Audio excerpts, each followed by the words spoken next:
Assalamualaikum warahmatullahi wabarakatuh.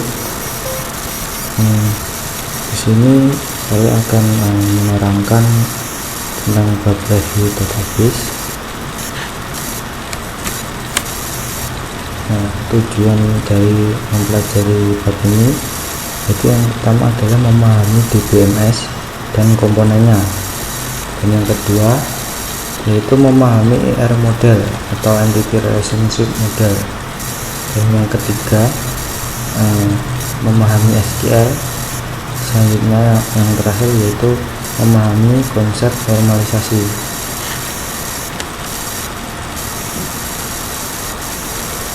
Pokok bahasan yang pertama yaitu pendahuluan, kemudian ER model, lanjut ke model relasional, kemudian SQL, dan yang terakhir yaitu normalisasi.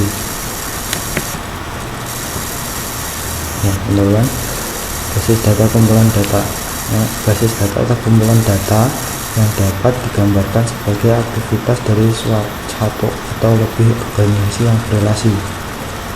Komponen basis data ada 4, yaitu yang pertama adalah entity atau entitas, yang kedua relasi atau relationship, yang ketiga yaitu atribut atau atribut, yang keempat yaitu constraint.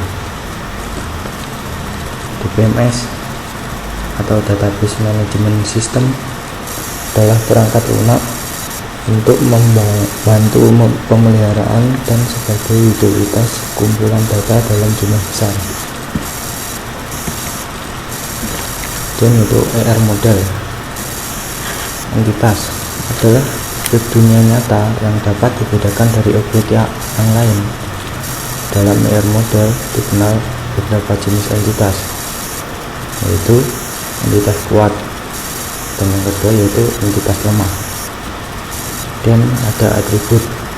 Atribut adalah definisi detail dari sebuah entitas. Ada beberapa jenis atribut. Yang pertama yaitu single atribut,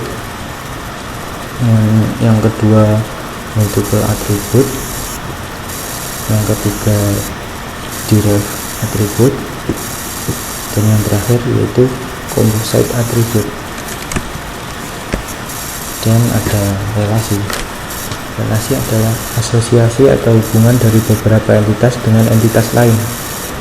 Terdapat 3 macam bentuk relasi antar entitas, atau biasa juga disebut dengan derajat relasi atau rasio kardinalitas. Antara lain yaitu yang pertama adalah one to one, yang kedua one to many, dan yang ketiga atau yang terakhir adalah man to many. Constraint adalah aturan atau batasan pada basis data untuk mengurangi atau menghilangkan redundansi pada database. Berikut adalah simbol dari ER model. Pertama ada entity dengan simbol persegi panjang. Yang kedua ada weak entity atau entity lemah dengan persegi panjang, dan terdapat juga garis di tepi persegi panjang tersebut sehingga garis tersebut terlihat double. Kemudian ada relationship atau relasi berbentuk ketupat.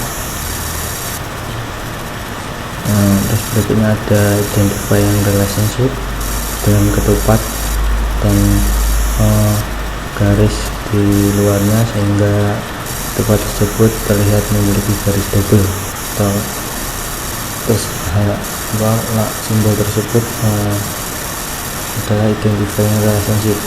Kemudian ada atribut dengan bentuk lonjong. Kemudian ada motif value atribut, bentuknya juga lonjong tapi terdapat garis lagi di luar bentuk lonjong tersebut sehingga terlihat seperti garis double yang lonjong. Kemudian ada composite atribut. Composite atribut kita lihat di sini cabang dari lambang atribut. Jadi objek atribut adalah cabang dari atribut, lambangnya sama, yaitu oval atau lonjong. Kemudian ada derived atribut, namanya juga sama oval, tapi di sini garisnya patah-patah. Kemudian ada total participation of entity. Kita lihat antara entity 1, relasi antara entity 1 dan entity 2 sebut one-to-many ini, maksudnya relasi total itu dari relasi entity 1 ke entity 2, sementara entity 2 ke entity 1 partisipasi biasa. Kemudian ada rasio kardinalitas.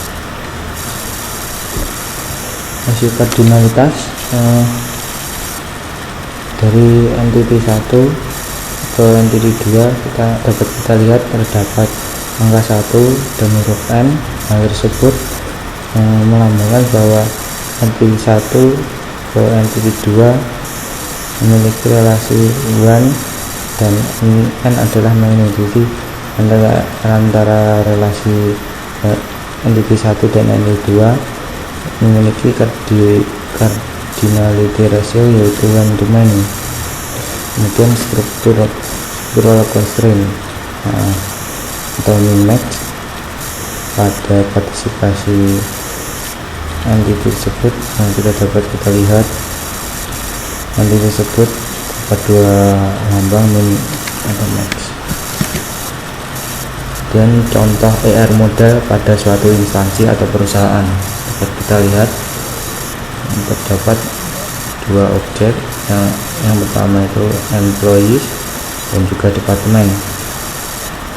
Employees memiliki atribut SSN, name, dan lot. Kemudian departemen memiliki tiga atribut yaitu DID, DNAME, budget. Dan employee dihubungkan dengan relasi manage dan works in. Dalam relasi manage terdapat atribut yaitu since, dan juga di works in terdapat satu atribut yaitu since juga.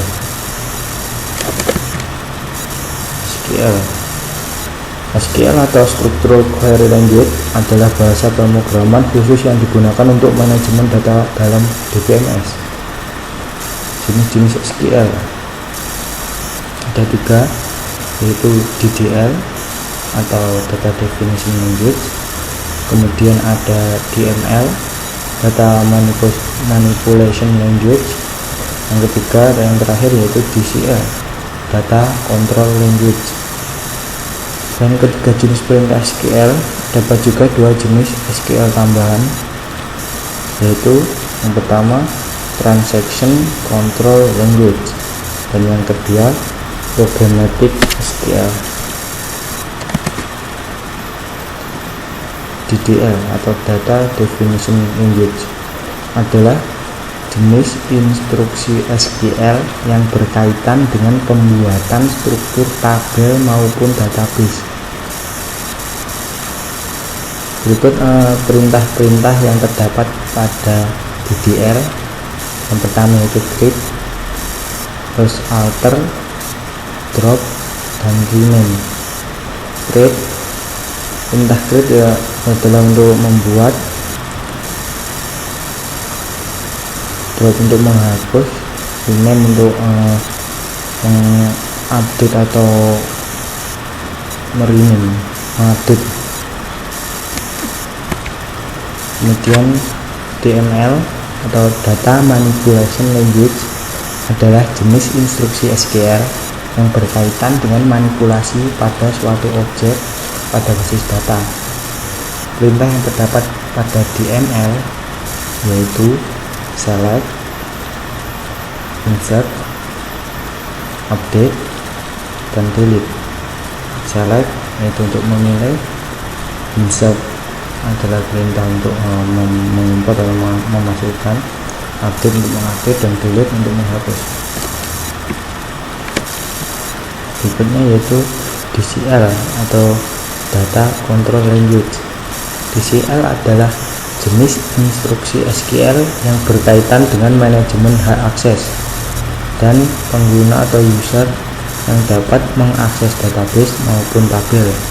Perintah dalam DCL ada dua, yaitu grant dan revoke.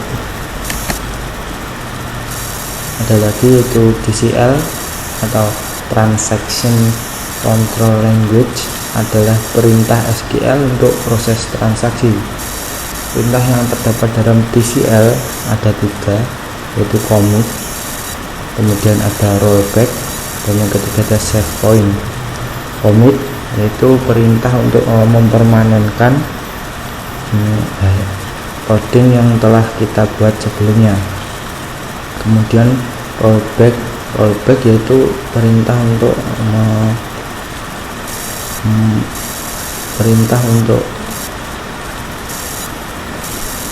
mengundo atau membatalkan perintah yang terjadi pada sebelumnya. Save point yaitu perintah untuk mengesave, tetapi pada saat kita setelah mengcoding sampai hanya saat itu saja. Jadi jika kita mengesave tetapi ada error, kita akan kembali ke save point tersebut.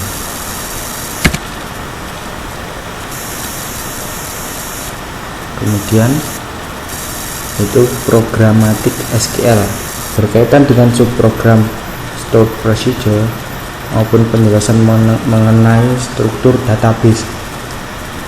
Perintah pada programmatic SQL yaitu declare atau deklarasi, explain, prepare, dan describe. Dan normalisasi adalah perbaikan skema database ke bentuk yang lebih baik atau ketidakadanya redundansi data dalam database tersebut. Bentuk normalisasi ada tiga, yaitu antara lain adalah normal pertama atau yang disebut first NF, berikutnya ada normal kedua atau second NF, berikutnya ada normal ketiga atau third NF. Dari ketiga ini yang sering dipakai yaitu first NF dan second NF, karena dengan dua normalisasi tersebut redundansi data cukup mengurangi banyak redundansi data yang dapat pada database. Jadi soal normal ketiga atau third NF ini jarang dipakai, walaupun ada tapi jarang. Berikutnya yaitu bentuk normal pertama atau first NF adalah suatu relasi dikatakan dalam bentuk normal pertama jika dan hanya jika setiap atribut bernilai tunggal untuk setiap atribut bernilai tunggal untuk setiap baris. Contoh, data tersebut Endang C. Permana memiliki dua hobi, yaitu olahraga dan baca buku. Yang kedua yaitu Samsul memiliki hobi dengar musik dan makan. Setelah dinormalisasi, kita lihat tabel di bawahnya. Endang C. Permana dipisahkan dengan dua hobi, yaitu Endang C. Permana dengan hobi olahraga dan Endang C. Permana berhobi baca buku, dan juga Samsul dengan hobi dengar musik dan Samsul dengan hobi makan. Berikutnya itu bentuk normal kedua atau second NF adalah jika berada dalam normal pertama dan setiap atribut bukan kunci memiliki ketergantungan sepenuhnya terdapat kunci primer. Kita lihat dalam tabel tersebut. Sebelum bentuk normal kedua, kita lihat tabel ketiga kemudian diubah menjadi second NF pada tabel keempat, pisahkan dengan dua tabel. Kemudian bentuk normal ketiga atau third NF adalah jika berada dalam normal kedua dan setiap atribut bukan kunci tidak memiliki ketergantungan transitif terhadap kunci primer. Contoh pada dua tabel tersebut, tiga tabel. Yang pertama tabel 6 sebelum bentuk normal ketiga, kita lihat Endang C Permana dengan dua alamat dan Samsul dengan dua alamat. Setelah di normal ketiga, kita lihat dipisahkan menjadi dua tabel, 27 dengan kode proyek dan juga nama, sedangkan tabel 8 nama dan juga alamat kota. Selanjutnya kita akan mengerjakan soal pertama, yaitu perusahaan rekaman Notong memutuskan untuk menyimpan semua informasi mengenai musisi yang mengerjakan albumnya dalam sebuah database. Tiap musisi yang melakukan rekaman di Noton mempunyai SSN, nama, alamat, dan nomor telepon. Para musisi yang dibayar lebih rendah akan mendapatkan alamat yang sama dengan musisi lain, dan satu alamat mempunyai satu nomor telepon. Dapat kita lihat tiap instrumen yang digunakan untuk merekam berbagai macam lagu di Noton mempunyai nama. Contoh gitar, synthesizer, flute, dan kunci musik. Contoh C, B flat, dan E flat. Dan tiap album yang dicatat di Noton mempunyai judul rekaman, tanggal copyright, format. Contoh CD atau MC. Dan tiap lagu yang dicatat di Noton mempunyai judul dan pengarang lagu. Kemudian tiap musisi mungkin memainkan beberapa instrumen, dan tiap instrumen dapat dimainkan oleh beberapa musisi. Tiap album mempunyai beberapa lagu di dalamnya, tapi tidak ada lagu yang muncul bersamaan dalam satu album. Tiap lagu yang dibawakan oleh satu atau lebih musisi dan seorang musisi bisa membawakan beberapa lagu. Tiap album dibawakan seorang musisi yang berperan sebagai produser. Seorang musisi bisa menghasilkan beberapa album. Kemudian mari kita lihat jawaban dari soal nomor 1. Kita lihat terdapat 4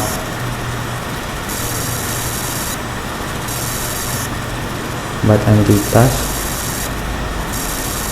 yaitu musisi, lagu, instrumen, dan album. Dalam musisi terdapat 4 atribut, yaitu alamat, telepon, SSN, dan nama, dengan SSN sebagai primary key. Pada lagu terdapat 3 atribut, yaitu ID lagu, judul, dan pengarang. Selanjutnya yaitu pada entity album terdapat 4 atribut, yaitu ID album, format, judul, dan tanggal. Kemudian pada entity instrumen terdapat 3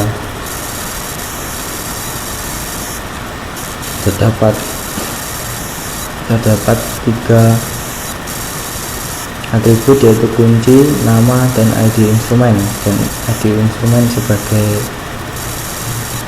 primary key-nya. Kemudian terdapat relationship antara, yaitu musisi menggunakan instrumen dengan relasi many to many, dan juga musisi dengan lagu atau musisi menyanyikan lagu, dan relasi many to many. Jika lagu memiliki album memiliki relasi many to one. Kemudian perhatikan skema relasional sebagai berikut ini. Employee ID integer, email string, age integer, salary real. Kemudian works, employee ID integer, DID integer, visiting time integer. Kemudian department atau dep, DID integer, name string, budget real, manager ID integer. Apa saja pilihan yang ada untuk melaksanakan constraint ini pada saat user berusaha untuk menghapus record pada departemen? Mari kita jawab. Yang pertama yaitu hapus semua enroll yang merefer ke departemen. Kemudian yang kedua yaitu tidak memberikan izin penghapusan. Yang ketiga yaitu ubah DID menjadi default ID. Kemudian yang keempat atau yang terakhir yaitu memberikan nilai 0 untuk tuple yang terhapus. Itu adalah jawaban soal nomor 2. Dan soal nomor 3 yaitu untuk skema relasional pada soal nomor 2, definisikan relasi departemen pada SQL sehingga setiap departemen dipastikan memiliki seorang manajer. Jawab soal ketiga yaitu select A employee ID, A employee name, dan departemen manager ID dari tabel employee A. Dijoinkan box W di employee AID sama dengan W AID. Joinkan dengan departemen D on WDID sama dengan D.DID. Ya, itu adalah jawaban soal nomor 3. Kemudian soal nomor 4 yaitu untuk skema relasional pada nomor 2, tuliskan pernyataan SQL untuk menampilkan karyawan yang bekerja di departemen IT. Jawabannya itu select employee ID, employee name from tabel employee. Joinkan dengan works W on WAID sama dengan A.AID. Joinkan lagi dengan departemen D on sama apa on DID sama dengan DW.DID, where DD name sama dengan IT.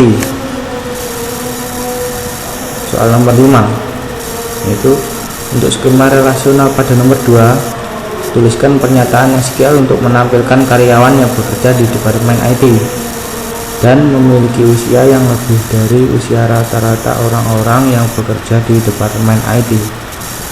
Jawab select employee ID, employee name dari tabel employee, kemudian dijoinkan box W pada W.AID sama dengan A.AID. Joinkan dengan departemen D on D.DID sama dengan W.DID, where DD name sama dengan IT. Having age, employee age lebih besar dari average age atau rata-rata umur. Berikut lagi adalah jawaban soal nomor 5. Kemudian soal nomor 6, lakukan normalisasi data pada tabel kuliah yang memiliki atribut kode kuliah, nama kuliah, SKS, semester, nama dosen, waktu kuliah, dan ruang. Jawab tabel pertama yaitu kode kuliah, nama kuliah, SKS, dan ID dosen. Tabel kedua yaitu ID dosen dan nama dosen. Sedangkan tabel ketiga yang terakhir yaitu kode kuliah, waktu, dan ruang. Berikut adalah jawaban soal nomor 6. Terima kasih atas perhatiannya, semoga bermanfaat. Assalamualaikum warahmatullahi wabarakatuh.